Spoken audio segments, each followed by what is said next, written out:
तो आज हम लोग देखेंगे माध्य, माध्यिका और बहुलक के बारे में। ठीक है, माध्य क्या होता है, माध्यिका क्या होती है और बहुलक। ये जानिए कि ये तीनों हम लोग का सांख्यिकी के अंतर्गत आता है। किसके अंतर्गत आता है?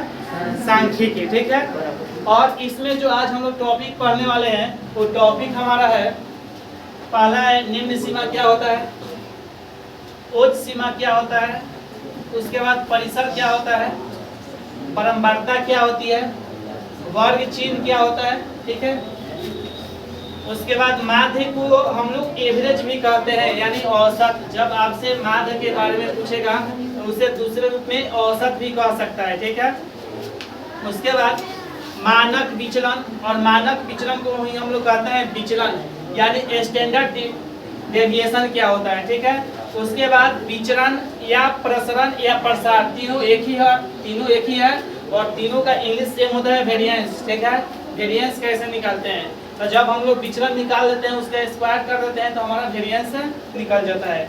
उसके बाद जो विचलन गुणांक है वो कैसे निकलता है, तो इसके लिए फॉर्मूला होता है विचलन बाई माध्य गुणे 100%। ठीक है, चलिए अब हम एक क्वेश्चन की सहायता से आप लोग को समझाने का प्रयास करेंगे। ठीक है, ये जो इसकी हमें क्या क्या ज्ञात करना है, देखिए इसका माध्य, इसका माध्य निकालना सीखेंगे। उसके बाद माध्य के बाद परिसर क्या होता है। ठीक है, परिसर के बाद हम लोग देखेंगे इसका बहुलक क्या होगा, बहुलक के बाद देखेंगे इसका माध्यिका क्या होगी, और माध्यिका के बाद देखेंगे हम लोग कि इसका मानक विचलन,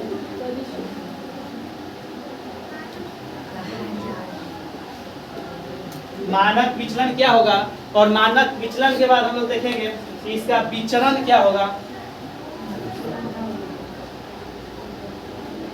विचरण यानी प्रसंकरण क्या होगा, प्रसरण क्या होगा। ठीक है, और उसके बाद देखेंगे विचरण गुणांक।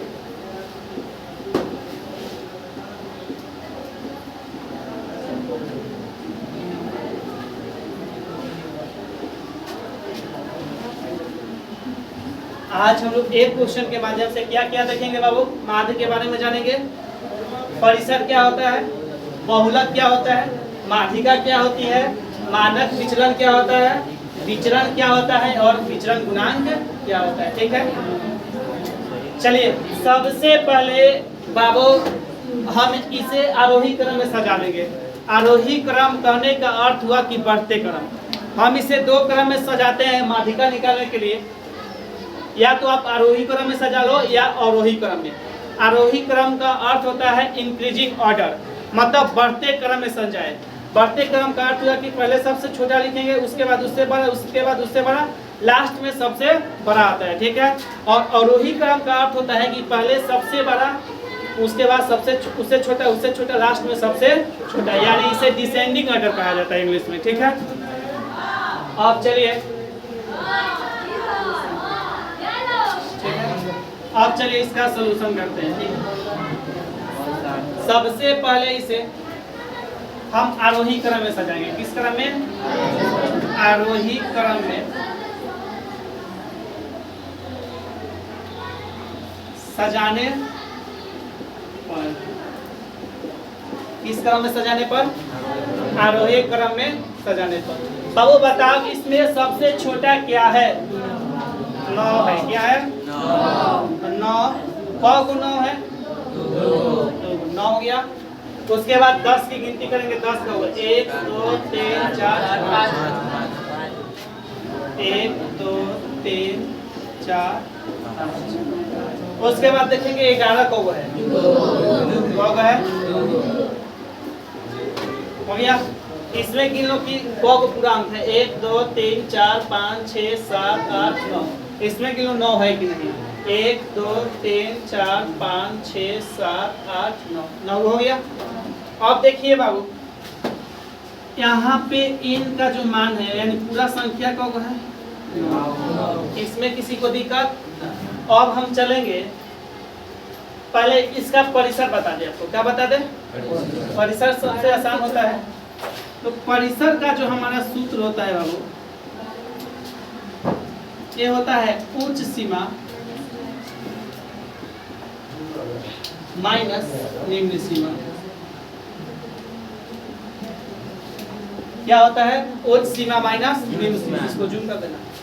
उच्च सीमा माइनस निम्न सीमा, ठीक है। उच्च सीमा का अर्थ करने का अर्थ हुआ कि इसमें सबसे बड़ा क्या है?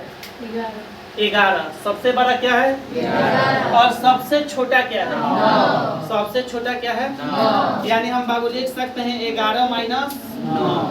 11 में से 9 गया 2। क्या हो गया? 2।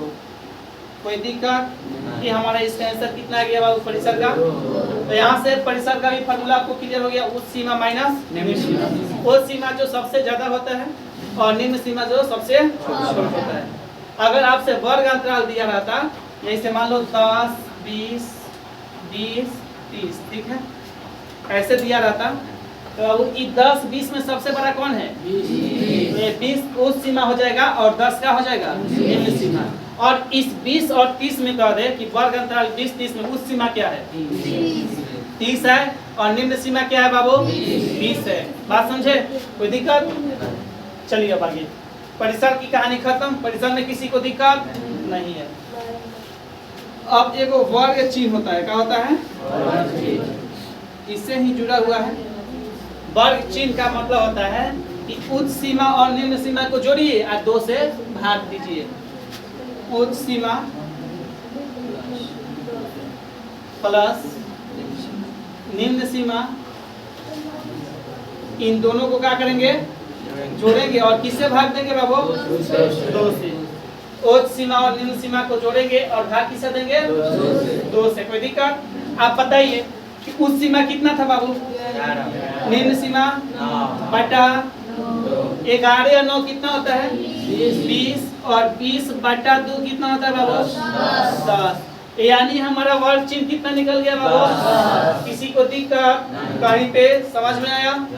वर्ग चिन्ह परिसर उच्च सीमा निम्न सीमा में किसी विद्यार्थी को दिक्कत? अब एक को देख लेते हैं बहुलक। क्या देखेंगे बाबू? बहुलक क्या होता है? तो देखो बहुलक क्या कहलाता है?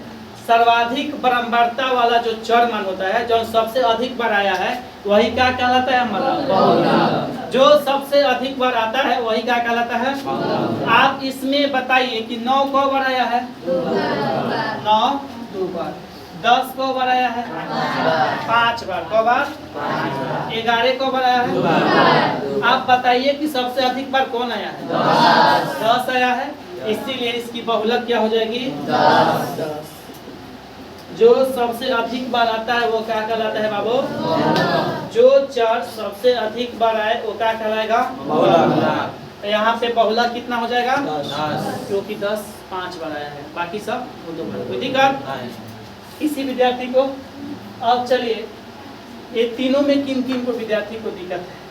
किसी को नहीं है? अब चलिएगा माध्य में चलेंगे। किस में चलेंगे बाबू?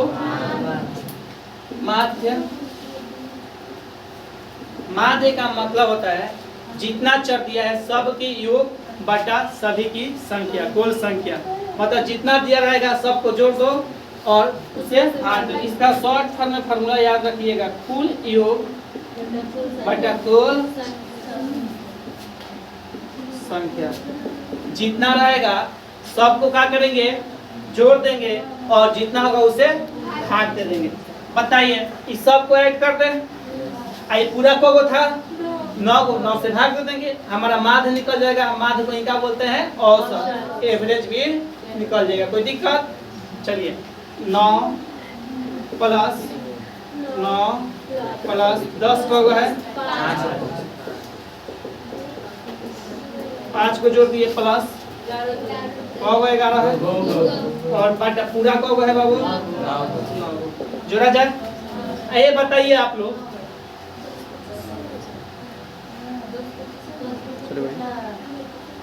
5 को 10 तो 50 हो गया।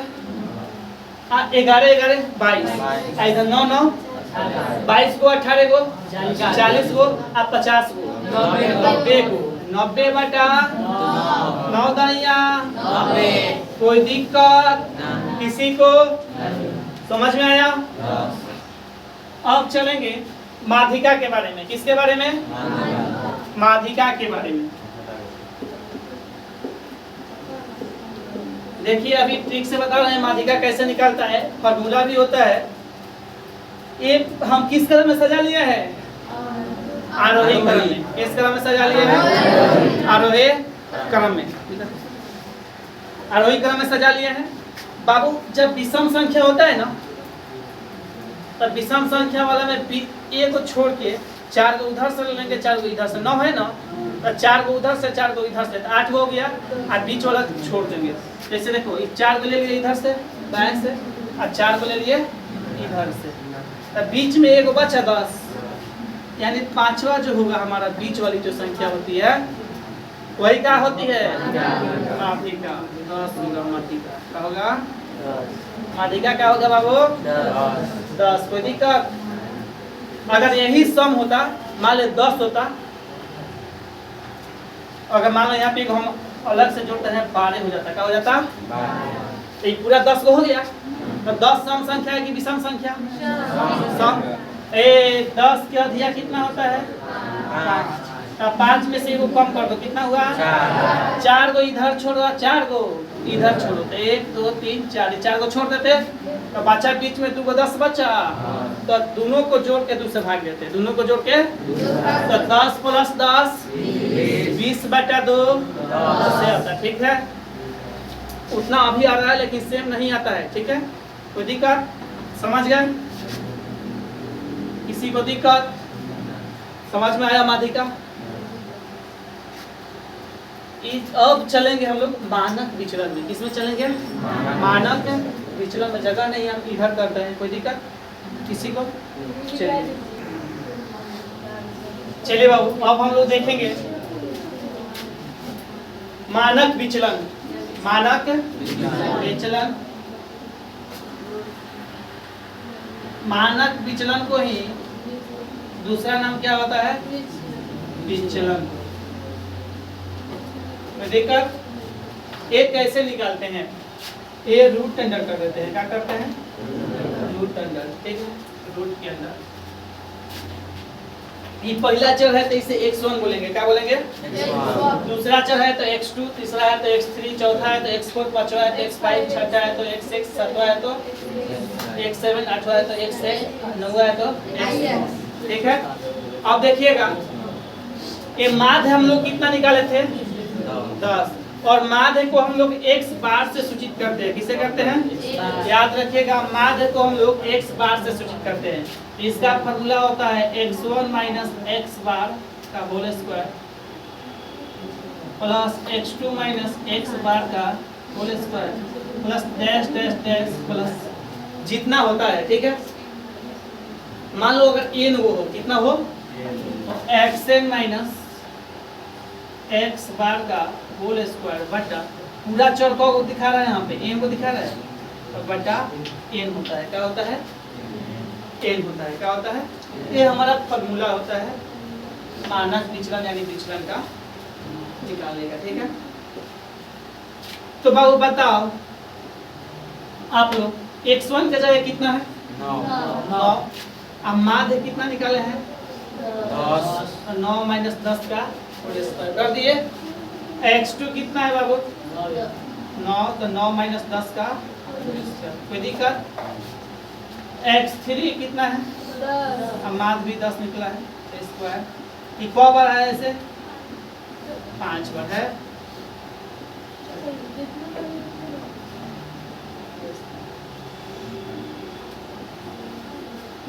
पांच बार 10 वाला काम कर दिए।